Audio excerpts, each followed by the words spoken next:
So moose are a hot topic in Newfoundland and elsewhere these days. If you've been paying attention to the media lately, there's been coverage ranging from the severe moose population declines in Minnesota to the moose sex quarter between New Brunswick and Nova Scotia. Here in Newfoundland, moose are getting some attention for some very different reasons. Moose were introduced to the island of Newfoundland in the late 1800s, and in the absence of any natural predator, have grown to a population of approximately 110,000 animals. So to put this in context, Newfoundland represents 2% of moose habitat in North America, but yet we have 10% of the population. Therefore, moose are found in much higher densities here than elsewhere in North America and even worldwide. So you might ask why this is important or what the significance of this is. Well, remembering back that the moose were introduced, the forest systems here in Newfoundland have evolved in the absence of moose.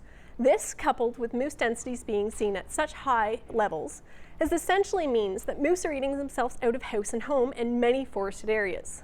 Moose are eating everything, even balsam fir, which is having severe impacts on the balsam fir forest in Newfoundland.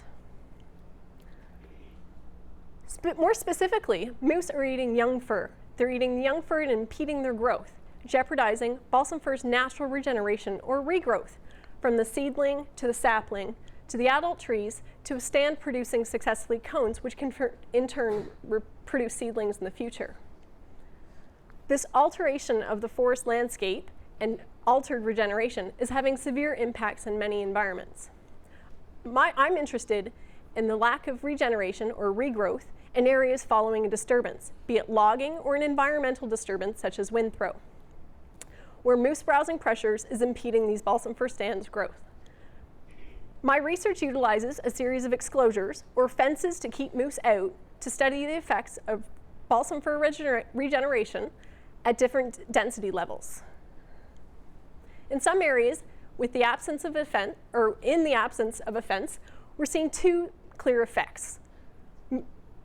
Moose are halting and stalling the sapling growth, meaning they're stuck at this sapling growth where they're not able to reach maturity and produce successful cones, seen on the far right, or the habitat and land is becoming these moose meadows where there's actual no trees at all, seen on the left.